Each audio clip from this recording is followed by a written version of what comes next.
Welcome to another episode of my Velomobile Ride-In.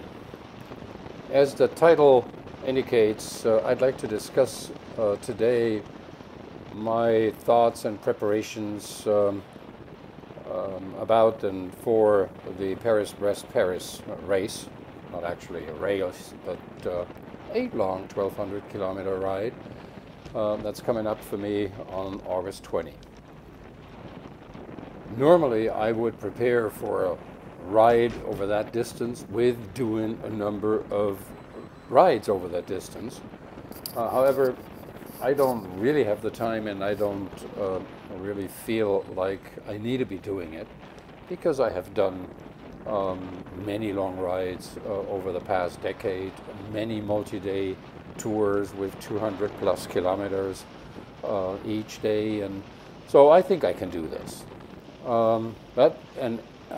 As we take a look to the right here, looking at the 7 mountains in the distance, an area fairly close to home, less than 10 kilometers away from my house, 13 former volcanoes, and a beautiful playground if you want to do what I intend to do. And I will return to this area quite regularly in the weeks to come, apart from the other riding that I do, and I'll tell you about that in a minute. The thing is that I want to get a little bit stronger for the many short climbs that the course in Paris will have.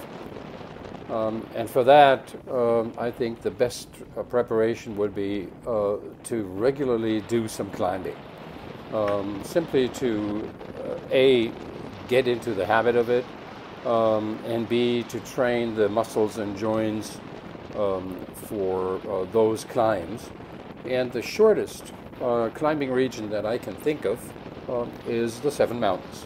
And so today I will be doing some 630 meters of elevation gain over a distance of 40 kilometers. Actually, out of these 40 kilometers, 20 kilometers are what you see here.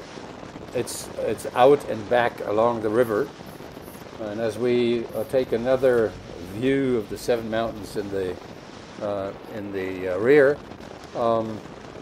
you can see that this is almost perfectly flat. There's a bridge to cross and a ramp to go up or down, but that is it.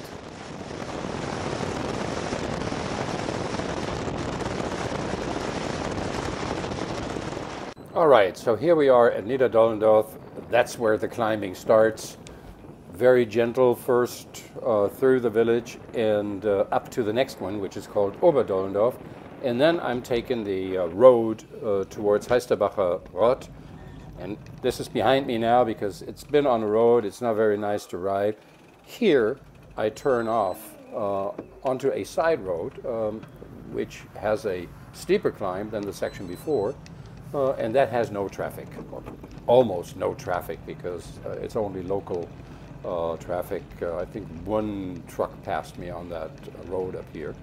And now this is more like the real climbing. This is around 6 to 7%, and at times it can go up a little higher, sometimes a little lower. But that's what I'm aiming for, is simply to be pedaling up these kind of hills. In France, in Brittany, they will all be shorter than this one, but they will be of similar gradients, so it should be a good training. Normally when I hike, I go up here on the left, but with the Velomobile, I have to make a right turn and take a switchback, and then also arrive at my destination.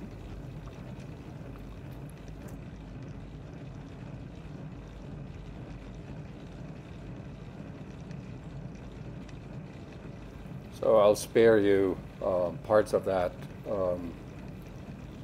The destination up on top is not a peak, actually, but it's a saddle of a certain kind. As I'm taking the final turn towards it, on that saddle is a nice old restaurant. It's a place for breakfast, lunch.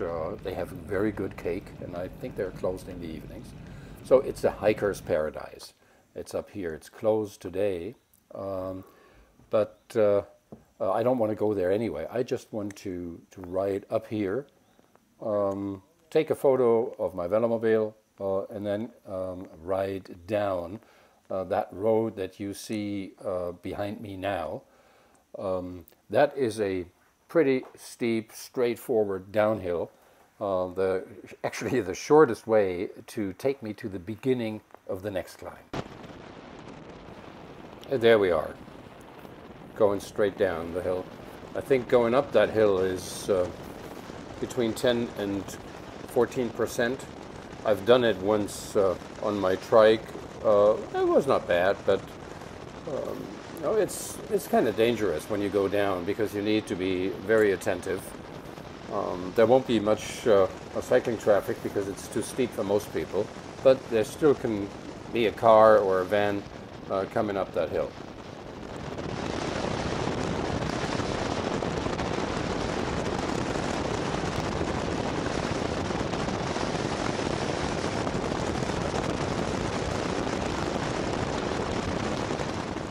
The downhill is almost over. It's very fast. It's much shorter than the way that I took up.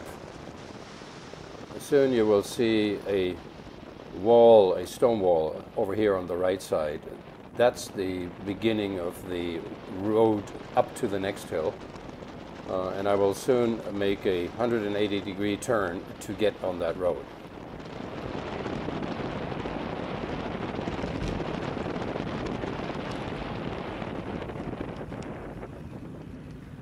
And there we are back down at 128 meters above sea level, turning onto the road that leads up to the Paris-Brest.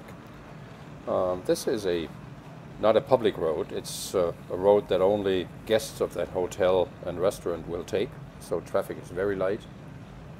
It's a well-built road because the Paris-Brest used to be the official guest house of the federal government of Germany, and a lot of state visits have happened up there. So it's nice riding up there, well-maintained road, and you see me here taking that uphill. I've done the first 40 meters already, and there's more to follow. And again, this is most of the time a 6 to 8 to 9% climb. There is one section that I will show you more extensively that has up to 12, 13, or maybe 14%. But that's a few. That's coming up right here.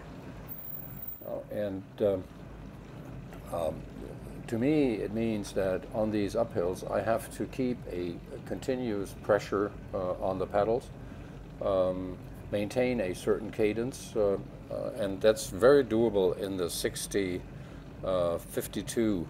So 60 chain wheel up front, 52 cog on the cassette on the rear, granny gear that I have. Only if it gets beyond 12%, then you could see the revolutions go down, and pedaling is not quite as smooth as it normally should be. So if you listen to my cadence here, you see that I should be pedaling a bit faster, but this is good the way it is for me.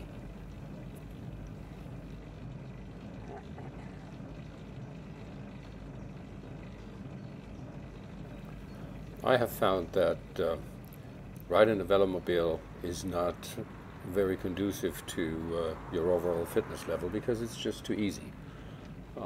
And since I don't really like to go all out fast on flat roads, pedal as hard as I can, I think the only way that I can build some strength is by climbing a few hills. Because that will actually force me to put some pressure on the pedals for an extended period of time. And from my experience of the past 2 years, when I have consciously done a lot of hill riding, it works. I actually do get stronger, not that much, but hills are much less of an issue for me now than they used to be. And I attribute that to hill climbing.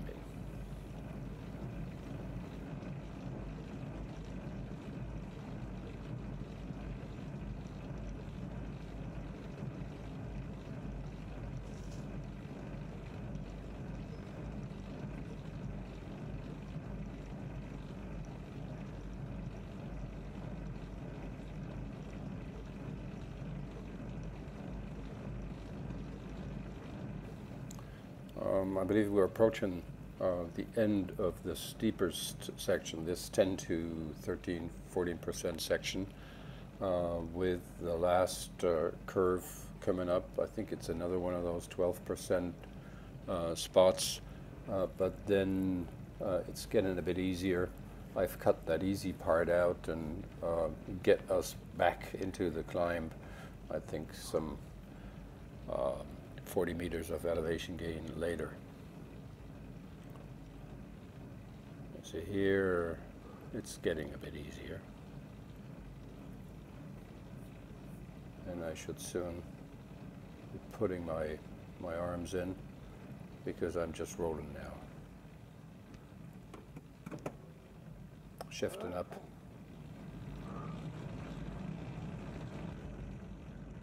Okay, there we are. This is the end of the climb. There is 2 switchbacks coming up. And again, I think it's around 10%, 9%, maybe in the turns it's always a bit steeper. Not too bad, but it's the final climb before you reach the compound with the hotel on it. It is the site of a very old monastery. There is nothing but a few stones left of that, which was the first settlement up on this mountain. The hotel has an old church in front of it, but that's a much younger version of the original church that stood a bit further away up on the top, I think dating from the, I don't know, 10th or 11th century. You've seen those 2 bikers coming down. They will come down on the next hill because they seem to be doing much of a similar program than I do. The first guy was one on the road bike, and the second one was his wife with an e-bike. All right, here you see the switchback coming up. I don't know if, well, I think I've cut a part of that out, yes. Now this is the final turn, the final 180-degree turn before arriving at the area, or the hotel area and park.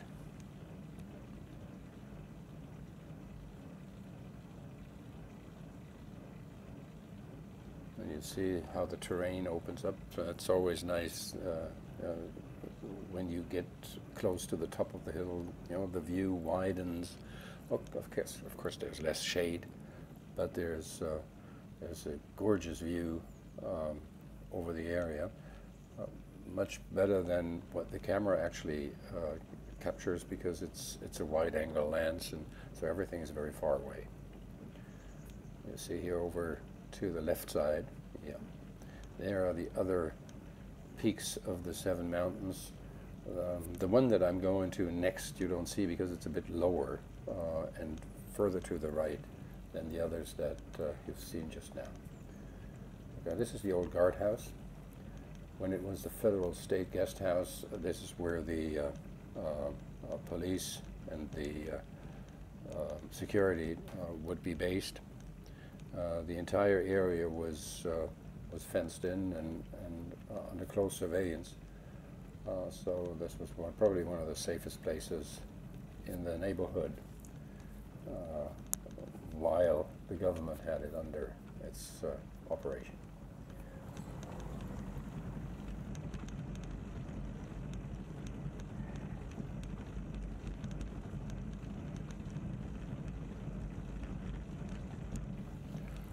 Okay, here we are, 303, maybe we get up to 305 or 7 or so meters, but that was that climb. Over there you see behind the trees the complex of the hotel. It used to be a famous hotel in the 19th century and early 20th century, and I think its great time was actually before the World War I, and then maybe in the 1920s. It became famous because it was the seat of the Allied High Command, overlooking the Rhine Valley and overlooking Bonn, which was the provisional capital of the Federal Republic, founded in 1949. And, well, now that the government has moved to Berlin, it has returned to what it was before it became a political place. It's a hotel. And I'm now going down a little bit to the side of the mountain facing the river, because there is a terrace and a beer garden. So there you can actually descend a little bit down to an overlook. That's what I always go to when I'm riding up here. It's this spot right there under the trees. And there you see the Paris-Brest Hotel terrace on the left.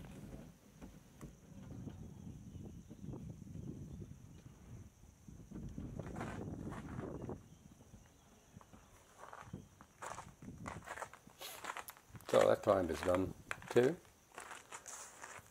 Just a picture of my bike and the view over to the Dragon's Rock peak, which is on the other side. I spent some time talking to an old couple on their e-bikes that joined me up there, but now I'm on my way down, and again you can see it is not funny to ride down that hill because of the curves that I spoke about before, where the gradient is higher. Going down these curves requires some skill, and most of the power that you put into climbing you put into your brakes on the downhill. Again, see another curve coming up. So you're on the brakes all the time. And another one.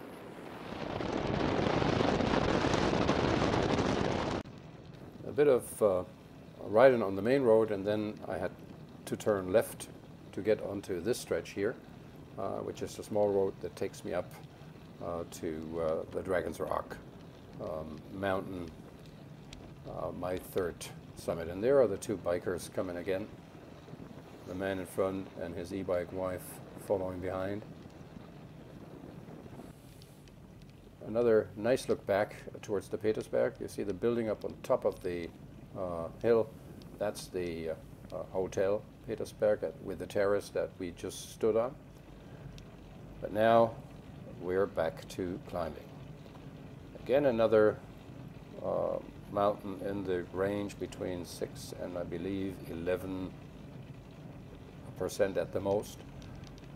This actually in the beginning is a fairly steep passage in the 9 to 10% range, and then it gets a bit easier before the final climb is getting to 10 and in a few parts 11% again. But perfectly doable. It's a nice day, and what I like about these roads is that they are so quiet. It's fun to ride. They're very relaxing, almost meditative.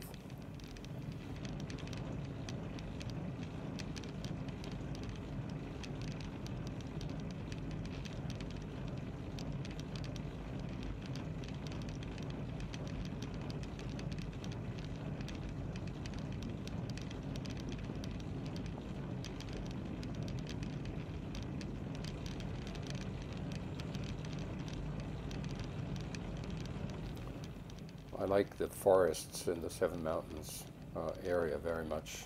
Plenty of old trees, and increasingly it becomes a diverse forest because it is not actively managed anymore. It's an old a state park. It was supposed to be turned into a nature preserve, but that would have limited accessibility very much so. In the end, there was no majority for taking that step. But it's still it's a well-kept area. It's wonderful hiking up there, and just the atmosphere in the mountains, in the forests, is great. And it is said that we Germans have this particular affection to forests and being in a forest. I don't know why, but you see that peak that you see ahead, that's Dragon's Rock. We have to go up there. But before we get there, we pass a group of hikers. You know, this is a Tuesday morning, late morning, so there aren't many people there. You will always find people up on the plateau, but they take the railway. There is a cog railway going up that mountain, which is 140 years old now, which makes the Dragon's Rock mountain one of the most visited mountains in the world. I heard a report from early, I think from the 1960s, where it was said that only the mountain at Rio has more visitors than the Dragon's Rock mountain. See, this is the plateau. We're up here, gorgeous view over the countryside, and they have redone this plateau area a couple of years back. It's still pretty commercial, but looks nicer than it used to. And you have seen the ruins of the dungeon just now. There it is. You see, but the way up there is not doable in the velomobile. You could do it on a mountain bike, but not there. It's another, I think, another 20 meters or so to climb. Okay, but here we are. This is the overlook. That's the place where I take the picture.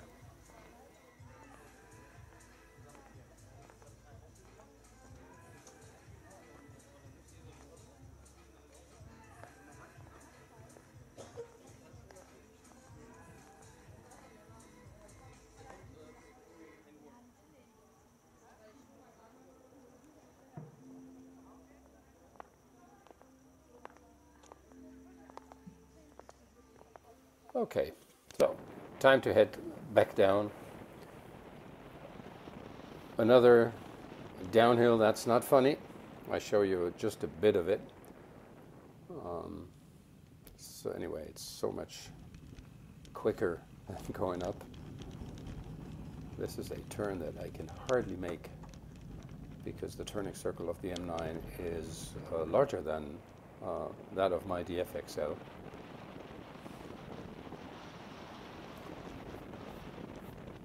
And there's one more here that is pretty tight.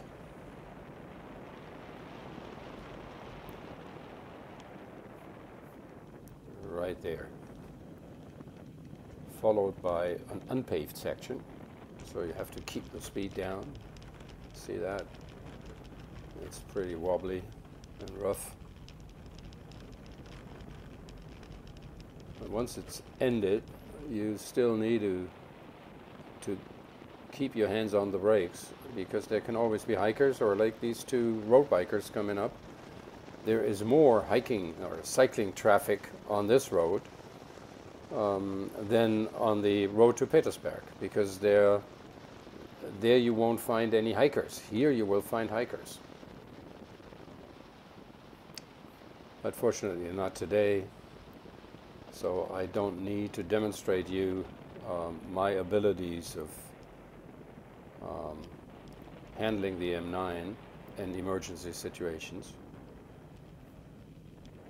But you see me being rather careful on this downhill. I'm in no mood to risk anything, any harm to the machine or me, just because I'm going down a hill. Okay, see, it's all curves and rough sections that you need to control. So there is no letting go of the brakes.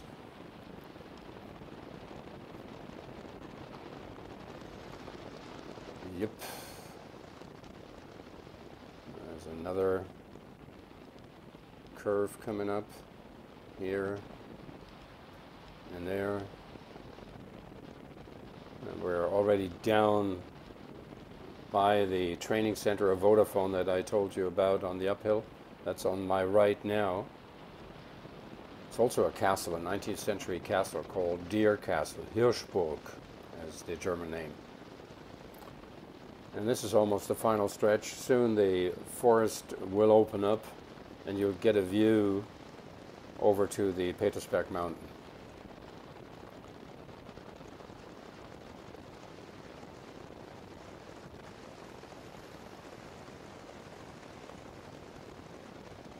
Right here. Okay, another S curve, and we're on the final stretch back to the main road, which of course I will spare you. That was not the purpose of this video. It was about climbing, is about building some strength through climbs. Here's the old couple that I met up on Paris-Brest. All right, and that's the end of it. I'm heading home. I'm back on the Riverside Trail again, and pretty soon, another 6 kilometers or so, I'll be home. Thank you for watching, and come back next time when we head out by Velomobile into Velomobile Paradise.